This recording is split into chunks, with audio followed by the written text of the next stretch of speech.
Hi, welcome everybody. Thank you for attending. My name is Heather Dalal, and I'm one of the co-chairs of the DOLS Research and Publications Committee. I wanted to thank Jessica Bryan, my co-chair, and all the DOLS Research and Committee members for helping to plan this event. One of our committee members, Brittany Ballard, will be our host today, and I'm looking forward to a lively discussion. So go ahead, take it away, Brittany. Good morning, good afternoon, or good evening, depending upon where you are joining us from. Thanks, Heather, for that warm welcome. And thanks again to everyone in the DOLS Research and Publications Committee, of course, for facilitating this Spring 2022 Author Forum. We are here together on this marvelous Monday, March 28th, to explore the article, "We Are All Distance Learners Now, How Distance Learning Informed a Library Team's Response to the COVID-19 Pandemic." And who better to guide that exploration than one of its co-authors, Alex Wheeler. Alex is an academic liaison librarian at Manchester Metropolitan University in the United Kingdom. His interests include distance learning librarianship, library support for science and technology, and active learning. Each of these interests shines through in the article, which is one of the reasons it was featured in our DOLS October 2021 Top 5 Articles on the Changing Landscape of Online Librarians. Although we're sad that co-author Vola Kiprianu Chavda, and I hope Alex will pronounce her name correctly for us later, then senior library assistant, is unable to join us today, we do thank them for sharing their experiences and expertise in publication. And of course, we thank Alex for joining us in this discussion despite the time difference. In just a moment, I'll pass the mic to Alex for a 20-minute or so presentation on the article, and then we will open the floor to questions from all of you in the audience. Please feel free to post questions to chat throughout the presentation, which I'll post to Alex in the order they're received. And also, if you are able, you are welcome to unmute and ask Alex your question yourself. Now, please join me in welcoming Alex Wheeler.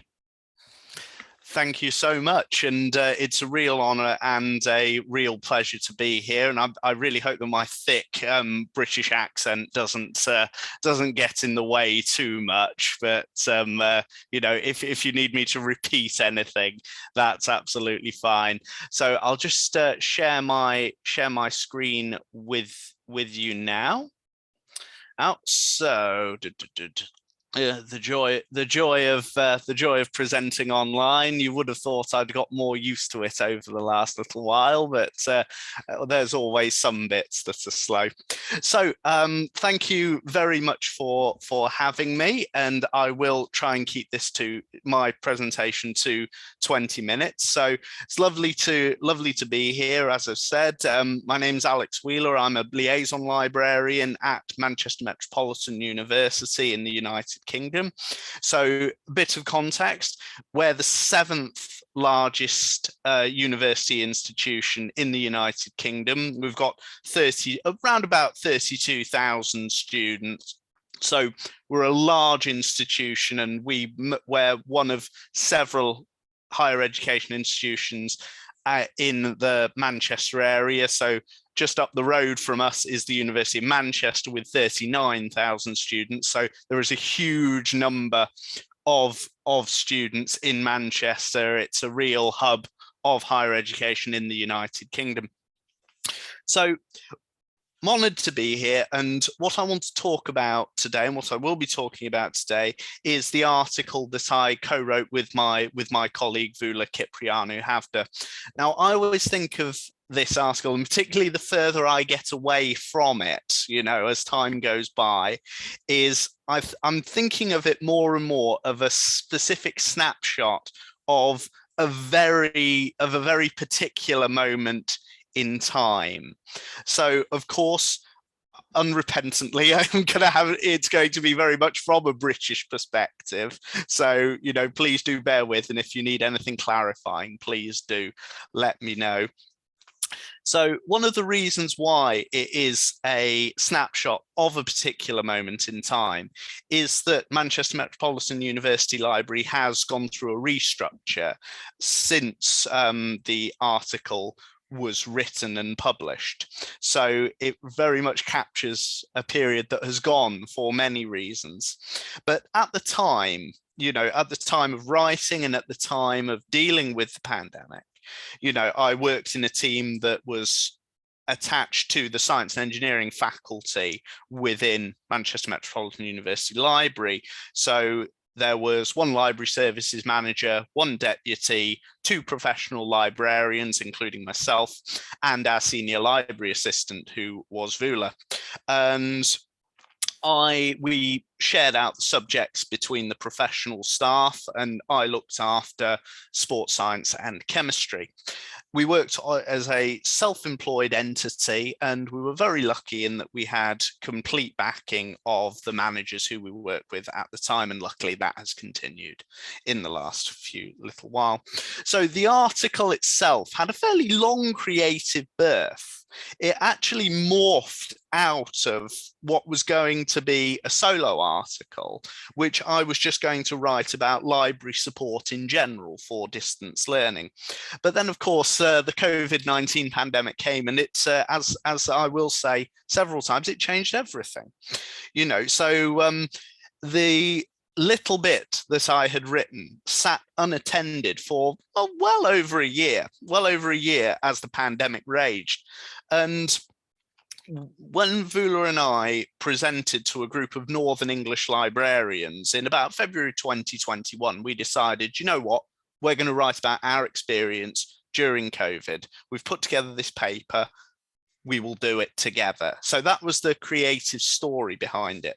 And of course, I must emphasize that this article would not have been finished without Vula. It was very much a I mean, even though I was down as the lead author, it was absolutely a 50-50 piece of work. And I admire anybody who can write alone, quite frankly.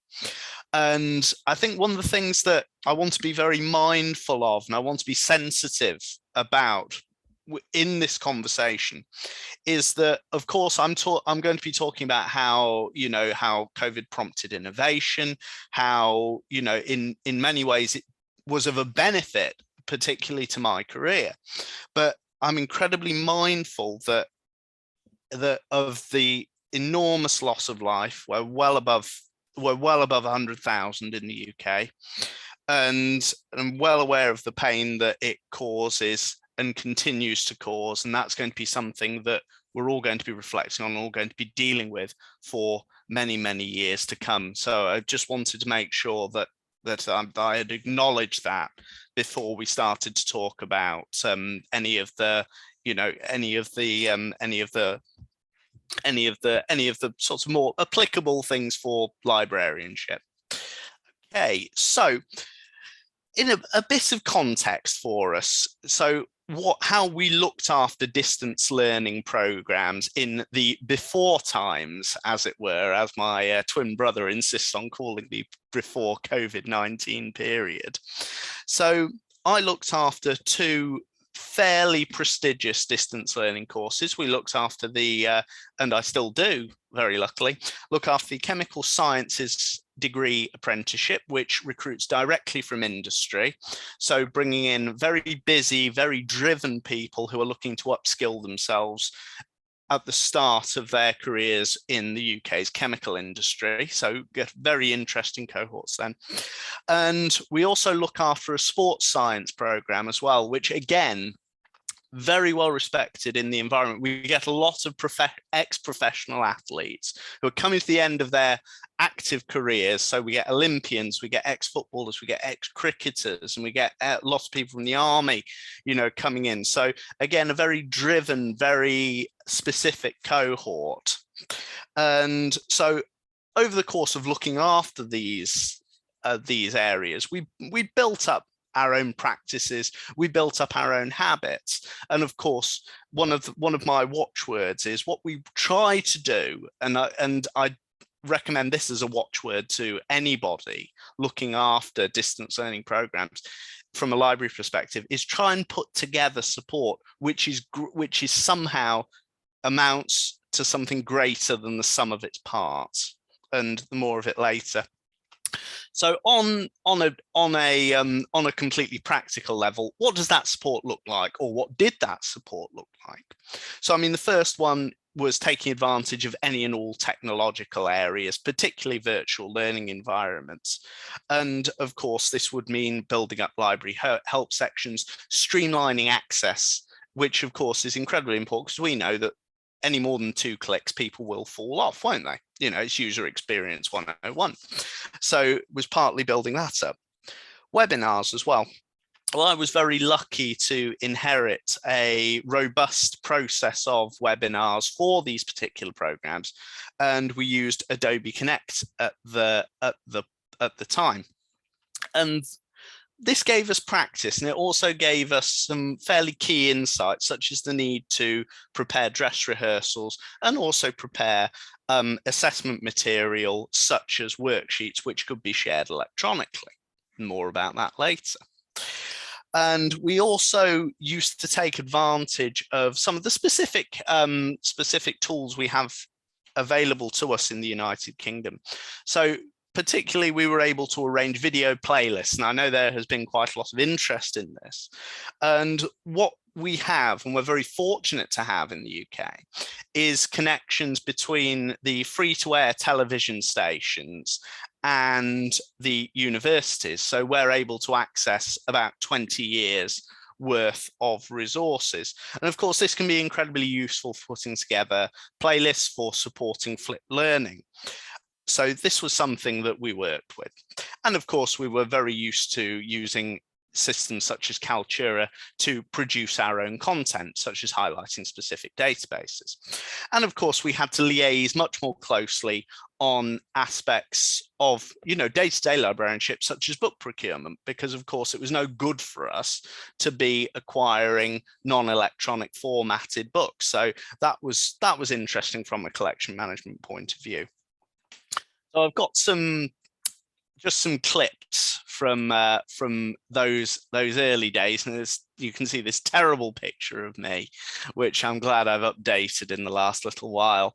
And I mean, this is not sophisticated, but it's an indicative example of the sort of things we were doing before COVID. You know, so it's very much a pre-COVID VLE area for a distance learning program.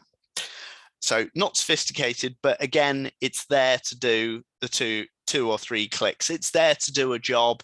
It's not, you know, it's not something that hours have been spent upon, but it's still indicative infrastructure about, and it was our effort of thinking, okay, we've got to engage in a different way, rather than thinking, oh, we can just pop in after a lecture, you know, traditional sorts of things.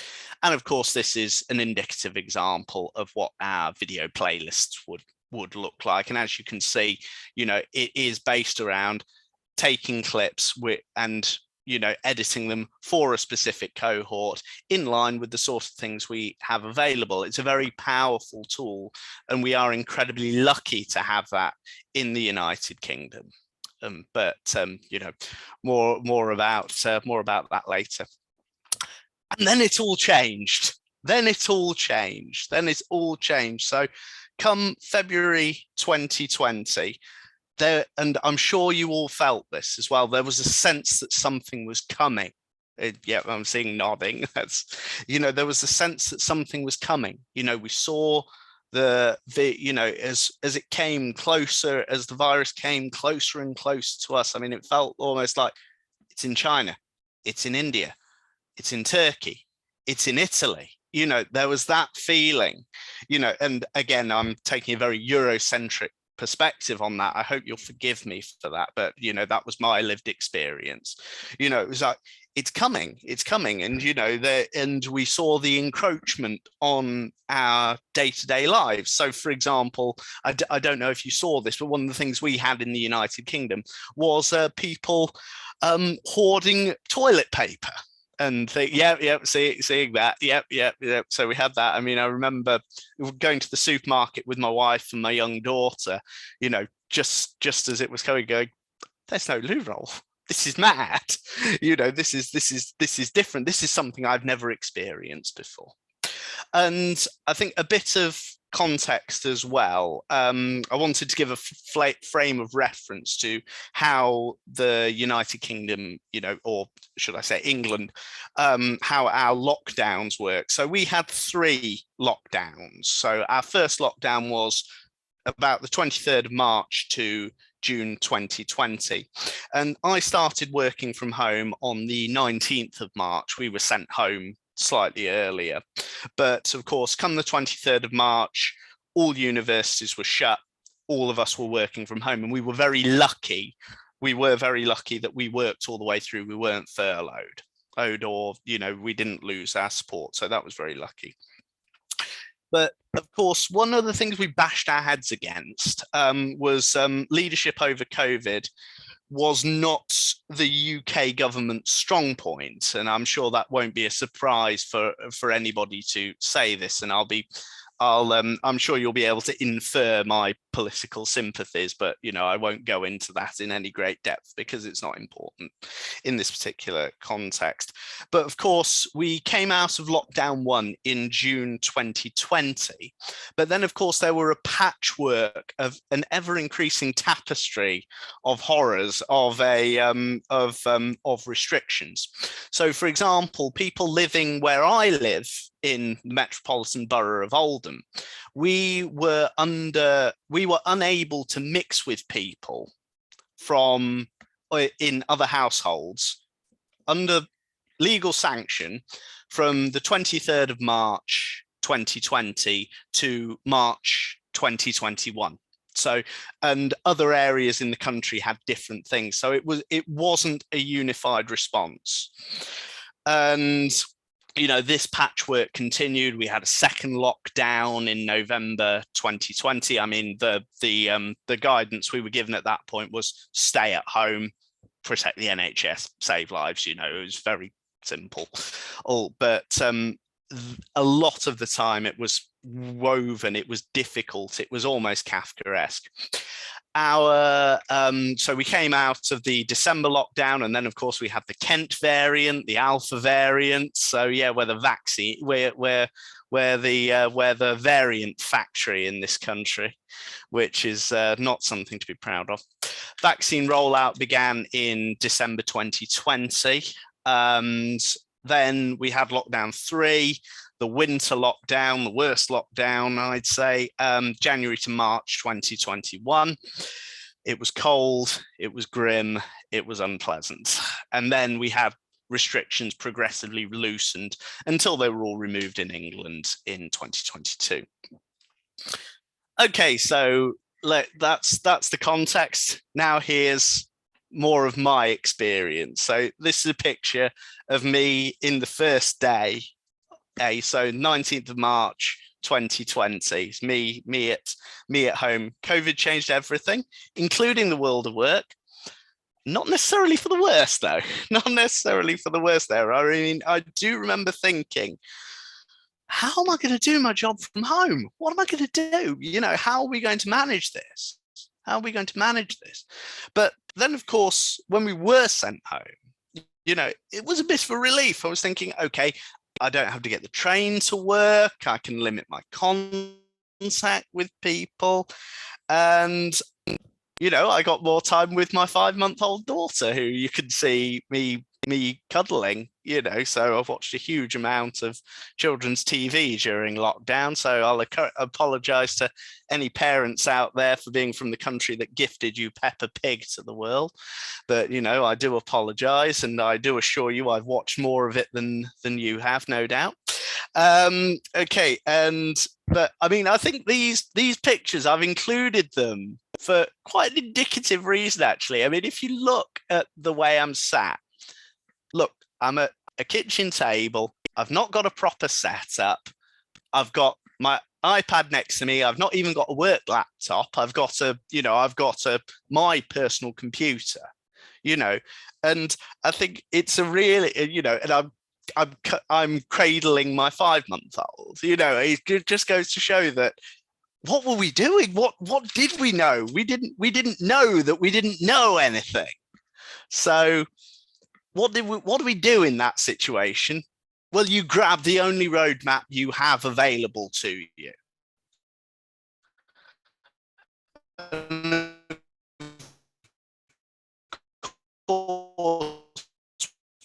What was the only roadmap? It was distancing. We'd be out. I thought, I might be out 3 months. I was working from home, for longer than that. And we're thinking, how are we going to manage?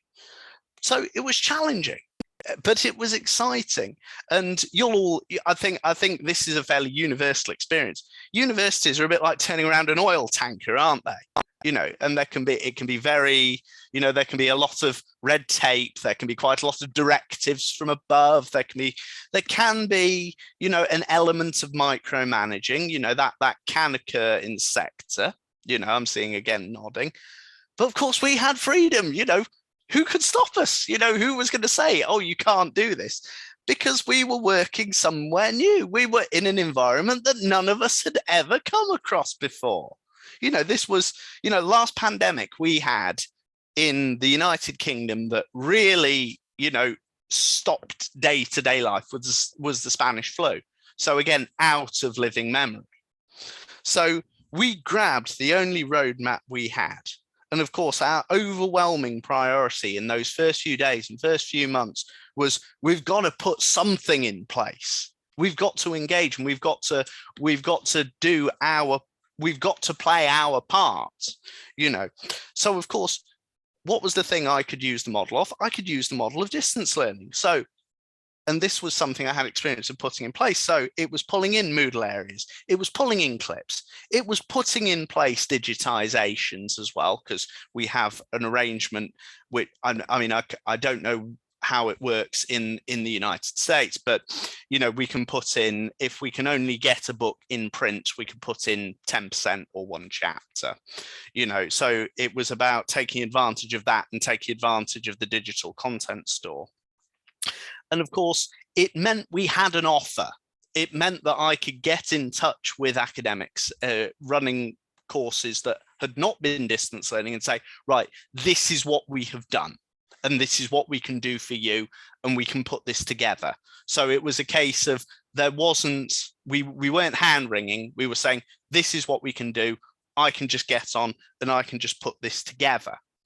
And so this comes to my next point of listening and let's talk, so it was key for us to learn how to communicate in this area, and certainly being able to keep up with the key contexts and manage relationships and be able to say, we've got this model, we can apply it, was incredibly valuable. So what did we learn and lessons for the future? So of course, for the period, again, one of the contexts I must give you is, of course, for a large part of the COVID-19 period, we knew we were going to be restructured anyway. So we knew that all of our jobs were going to change. So this comes to my first point about empowering staff. So certainly for me, and particularly in the context of this article as well, working with Vula very closely was the best part of that particular experience, because it was about having discussions. It was about debriefing each other after webinars, and it was about learning from each other and being empowered by the situation, and due to various time-specific phenomenon, a lack of oversight. And of course, there'd be no bite back about mission creep or job roles not working to grade, because of course that was all going to change anyway. So the next thing as well, what we learned, customizing activities as well, which I think is a key thing. I'm not a fan of generic content. And I think it's particularly damaging in a distance learning context, because I think students and staff can sense it, and it gets rid of that key librarian attribute, which is credibility. So of course, this leads to the importance of personalization and ensuring that you're introducing yourself to a particular cohort. You're ensuring that they feel an ownership to a building they might not have been in. Making sure that you emphasize that the library is wider than just the bricks and mortar. And of course, it's about and one of the other key things I learned, prioritizing in formative assessments as well. So particularly designing and sharing worksheets and building up activities around chat. Now, coming to the question that I knew someone was going to ask this about, how did we measure the impact? Now, on reflection, we could have done this better.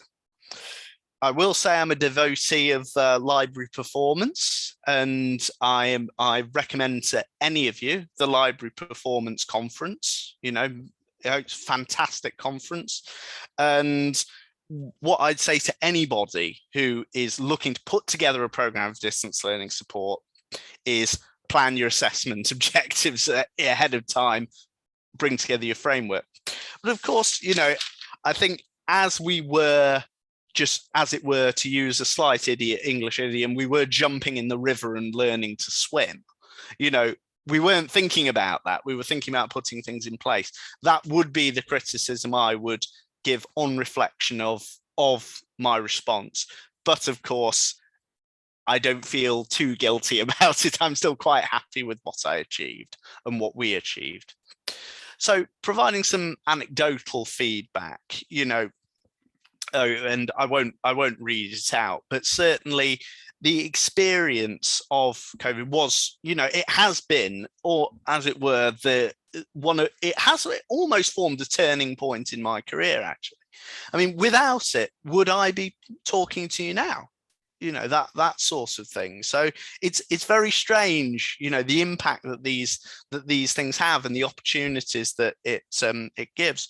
And of course, I've discussed my experience at mini conferences in the UK, and now, of course, in an international forum. And I've been incredibly fortunate to have worked with supportive academics and supportive managers who have given me the freedom to experiment and to apply things and then to write about them. So we go to today, and I think this picture tells you all about the passage of time. So I still work from home 3 days a week. I still run I go into the office 2 days a week as well.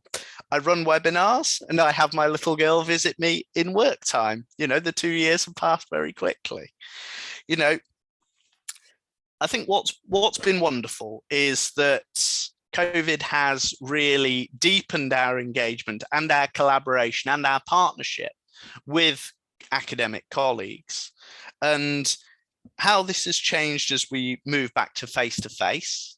On a simple level, yes, it's deepened and strengthened our collaboration, and we've continued to support and build partnerships. But, of course, nothing's as straightforward as that, is it?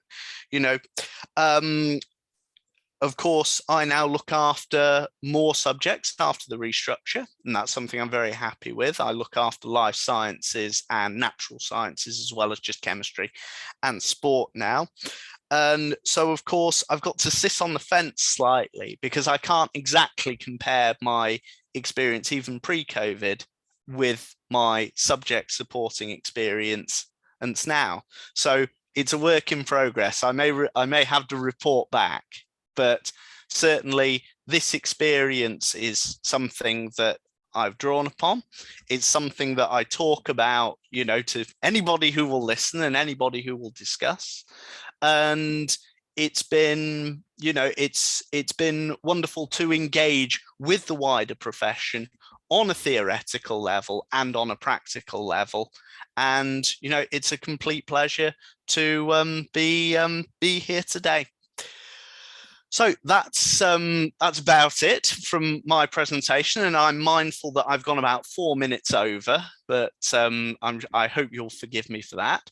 I'll stop sharing so that I can sort of come into focus and see you all, and I'll look forward to answering your questions. Wonderful. Thank you so much, Alex. That was a joy to hear some of the background to the piece, your approach to writing it, and to learn more about the differences, but also really, I think, strikingly, the similarities between lived experiences personally and professionally during the pandemic, even though we are in different countries. So thank you so much. Definitely learning a lot of things that I will carry forward. And I look forward to questions now so that we can keep learning with and from each other. So again, please feel free to type your questions into the chat, or you can unmute. You should just be able to unmute, but if you need permission, we can grant you that as well. So while you all reflect and prepare your questions, I'll just get started with one question for Alex. So you noted at the start of this presentation even that the pandemic has been, devastating at an individual level and to relationships, personal and professional, while also elevating distance learning, which is something that we all are passionate about. So I'm wondering if you can elaborate a little more on how your library and team coped with that contradiction, specifically what kind of internal training maybe was offered to folks who were less familiar with virtual services, and also was there any kind of pushback, maybe related to job creep or position descriptions? Just how did all of that come into play in your library? How did all of that come into play in my library? So I think we'll go with the training aspect of it first. I mean, certainly there was a huge amount of learning on the job, because of course, where do you get your training from? In a large institution, generally you've got training firms as training departments within it, but of course they were backed up as well. They were in a situation where they were learning on the job too. So there was a lot of learning by doing. There was quite a lot of support for particularly the transition to Microsoft Teams, which I think I probably should have mentioned, and I do apologize for not mentioning that. So I think that was quite important. That was really important when it came to training and availability. I think when it came to our personal relationships, because we had a very close-knit team that was directly attached to faculties in those days, we were already very tightly knit as a team. So we were very used to working with each other and collaborating with each other. And so the way we transitioned, you knew we were more comfortable with the process because we were having fewer meetings with each other.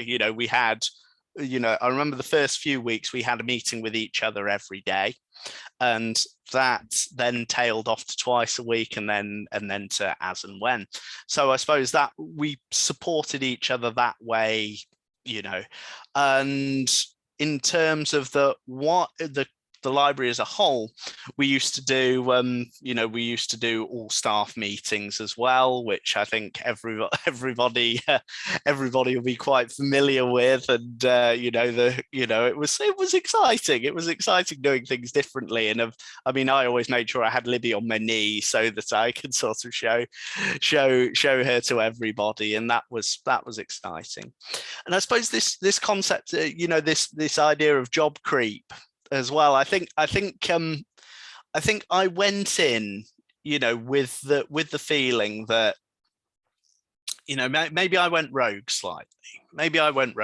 I think my feeling was, right, this works. This is what is seen to work. The person I'm working most closely with, not necessarily is not a professional librarian, but she knows what we're doing inside and out. So it was a pragmatic decision, and of course, I took the attitude of, right, well, I'm not going to report widely what I'm doing. I'm going to I'm going to take the attitude that what we need to do is what's best for the students in this situation. And it was my professional judgment that what was best for the students at that point, or the academics, was actually that I was really well supported. And of course, because of as we've discussed, best practice for distance learning sessions is to have 2 people. But if you have a huge number of professional, if you have all the professional librarians backed up, and doing their own sessions, looking after their own portfolios, surely it's better to develop from within. And of course, in a context where everything was going to change anyway. So I suppose again, this is me coming back to my point that it was a very specific set of circumstances that we found ourselves in. And, certainly one where one could take those judgment calls and just think, right, I'm going to do this. I'm going to turn a blind eye to anybody who thinks otherwise, Absolutely. I love that that idea of going rogue. That's very fun and relatable. Within limits. Of course. I do see that Sally has their hand raised. So Sally, please feel free to share your question. All right. Can you hear me? I can. Okay, great. Yeah, no, going rogue. Yes. Oh, definitely. I think that was actually something for me as a later career professional. I actually turned my video on. Was kind of like a great opportunity because, I'm a manager of people. And so of course we're away from our spaces. We're not keeping a building open, et cetera. So that gave me an opportunity and it was happening in most of our instruction with our semesters, the way they're based, from January to May. We had done most of our heavy instruction already in the library for the semester. So I took the opportunity to teach myself like tutorial software, video tutorial software. We use the SpringShare LibWizard tutorial product, which I just love. And, started building a lot of asynchronous flipped classroom type learning tools, so that I was kind of ready to go then in the summer. Now I work at a private institution, so, not a lot is going on in the summer, but I was really ready to go in the fall. And so to me, again, like you said at the beginning of your presentation, it was, a terrible situation that happened to us as a world. But yet, in my work life, it actually gave me a moment to pause because the noise of, my managerial and space responsibilities were taken away temporarily. Yep. So that was just kind of an interesting thing. I felt like kind of a renewed creativity opportunity. Yeah, I mean, I think that's. I relate to that. I can absolutely relate to that, and I think working in higher education is wonderful, but of course, it has got its challenges. It can be full of red tape. It can be hierarchical, and certainly, COVID gave us the chance to break out of that as well. And I suppose, being, I could almost slightly paraphrase A Christmas Carol. It's about how do we keep, how do we honor our experience throughout our professional practice? So how do we keep Christmas throughout the year, And I think it's a conversation we're going to need to keep having, really. And I think we will get greater clarity and greater insight to it, almost the further away we get from it. Because of course, when we were in the middle of it, having that time to pause and then going off onto those sorts of those journeys of discoveries with flipped learning, with LibWizard and things like that, you're so excited in that process, you don't have the chance to reflect on it, and that will come. I think that will come throughout. That will certainly.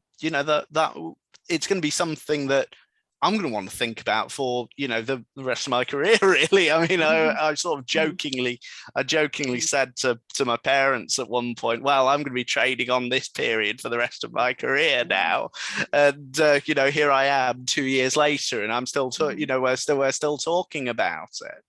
So I think that's going to be, And I think that I mean, I'm at a small private school where, high touch is very important, right? So all of that high touch was taken away. But then again, I actually saw an uptick in things like my research consultations because students got very acclimated to doing Zoom meetings and things like that, that I think as a library, we weren't pushing as hard and to get students to take advantage of that. And so now, I mean, I hardly ever do an in-person. I mean, I say, yeah, I'll certainly meet you in person, but they love being able to just hook in at their convenience, online to have a consultation. So, it is just really interesting how, to me, the bar has shifted about, how students are using our buildings, our services, et cetera. It's both a fascinating and kind of exciting time, but it also can be a little scary too, because I know what, sadly at my institution, I'll finish this up real quick. Sadly at our institution, our gate counter is down, but I know that we have gone down in numbers in the space because until this spring they had to be masked to use the spaces. So of course, if they're your residential campus and you can stay in your room and study without a mask, you know what I mean? It's probably going to be more comfortable. Yeah. So like, how do we approach that post-pandemic? It just bleeds into, I think, in instruction, in service support, in the buildings that we provide, and in our resources. It's just changed the game. Yeah. Oh, definitely. I mean, it's yeah. I'm afraid I don't have anything intelligent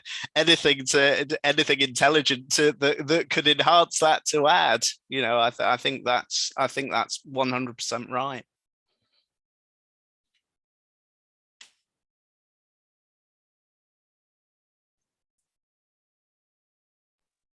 I think I guess I'll just make another comment since we have time. I think the other thing that's been helpful for me, again, I'm later in my career. I work at a small institution that, is a residential college. So, I would do instruction, but I wouldn't always be able to get the data about my impact as I can get it better in an online environment, because if they finish the tutorials, I can, they sign off and I can see how they answered the questions. When I create a Panepto video, I can do the same.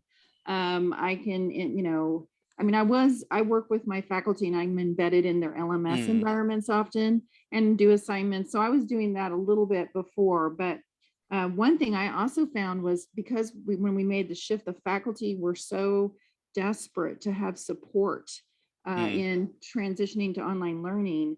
I brainwashed them. I jokingly say that, but I did. I said, well, now the only way I can help you is if you let me be a TA in your Canvas site. Yeah. And so now they just automatically do it.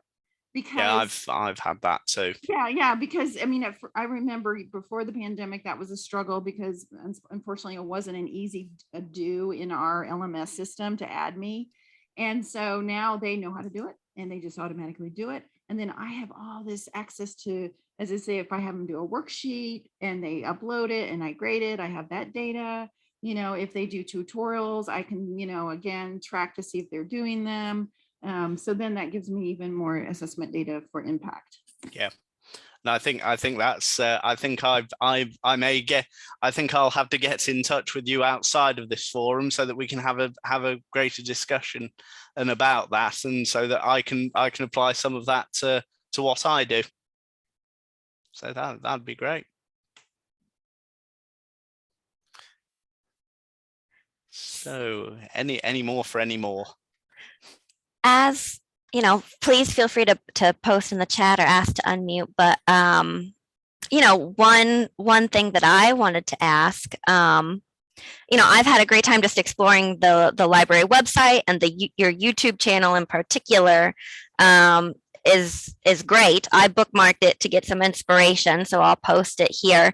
But thinking specifically about one of the activities you describe in your article, Yep. The web-based scavenger hunt seemed like a big success. So I was wondering if you could share a little bit more about the platform, the challenges, and the benefits of that particular activity. Well, of course. I mean, the web-based scavenger hunts, they've very much grown out of my work with sports students. And of course, if any of you work with sports people, you'll know that, you give them a competition and they'll run off with it and they'll love it.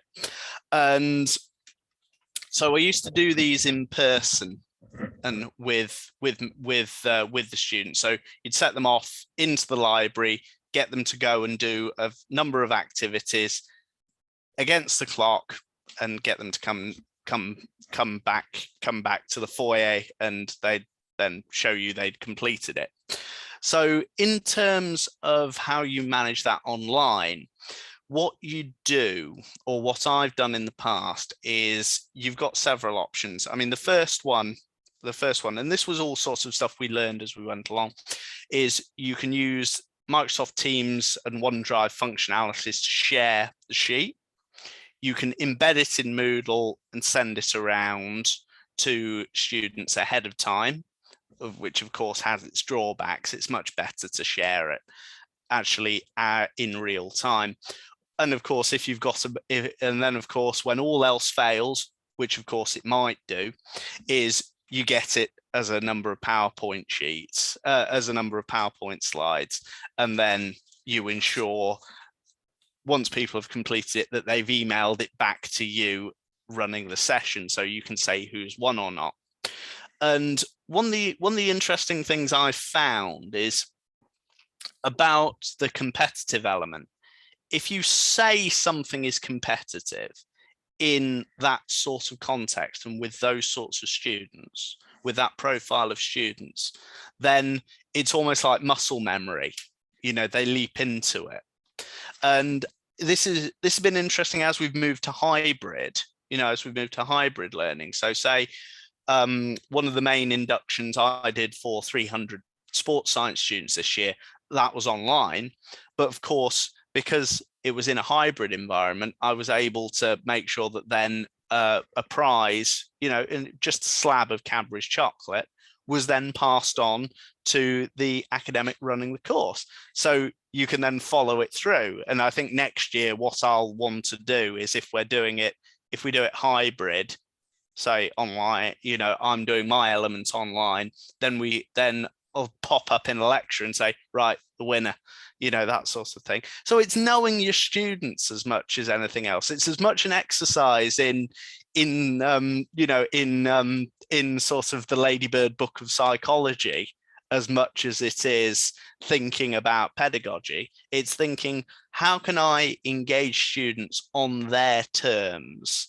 How can I do something that will engage that instinctive muscle memory and reflexive action? So I suppose that it's been an interesting one on those scavenger hunts. I've talked a lot about them in various forums, but I suppose that the thing that I've learned about using them is, link them to overall assessment objectives, so make them useful for what the students are actually going to do. If you want it to be competitive, make it competitive, and then follow through with it. Follow through with the prize or the bragging rights, whatever it is.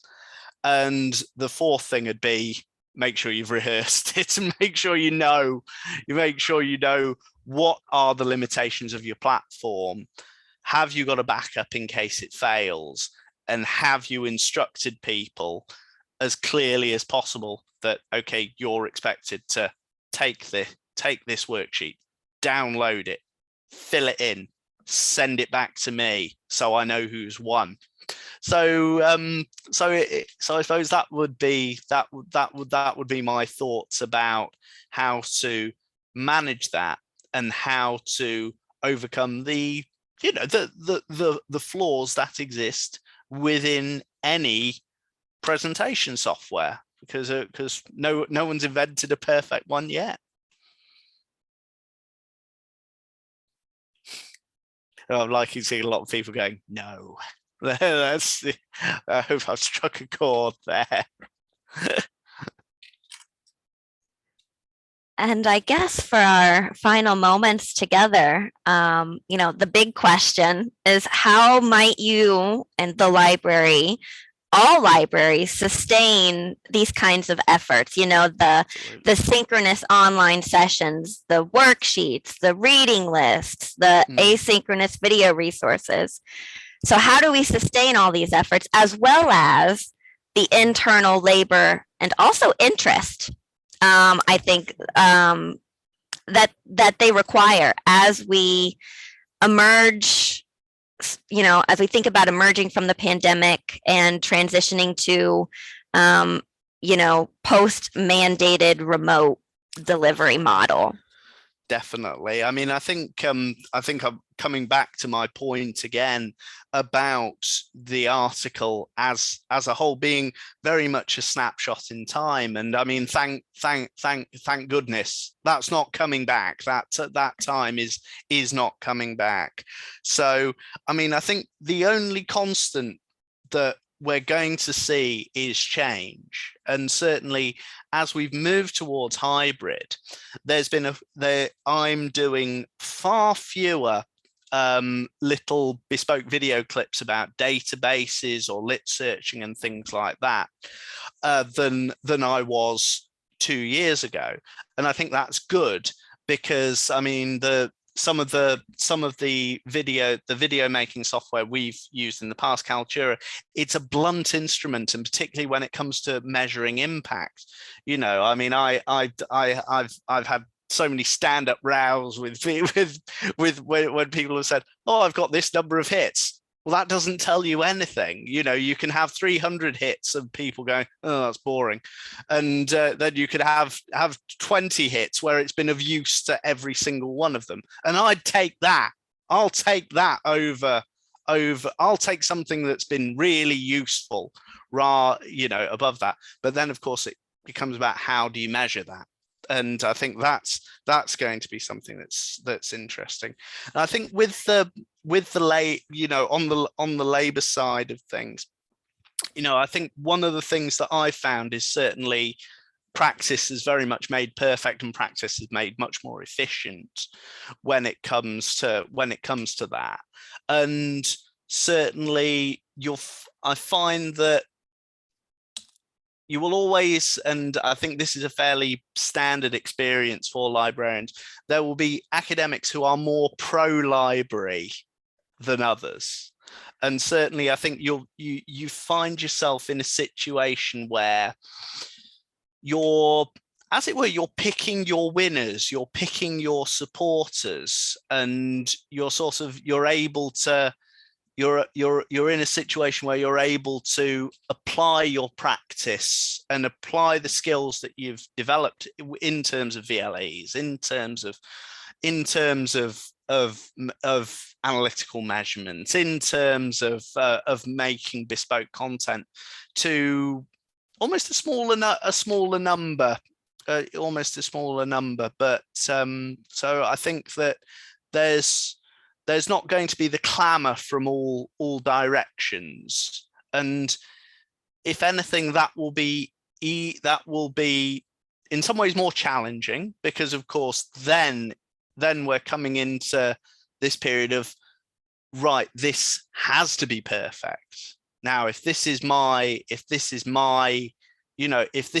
chance to shine, and I'm not doing this on 5, 10, 15 modules, I'm doing this on, say, I'm doing this on 5 rather than on 15, then we've almost got to change again, I suppose. And it's a very I think it's a very roundabout way of saying, I think what we've what we've got to do is we've got to think about what's sustainable and what we can do and where the demand is, and we've got to we've got to adapt again for the new paradigm. I mean, it wouldn't surprise me if, say, in 2 years' time, we're having this discussion about hybrid working.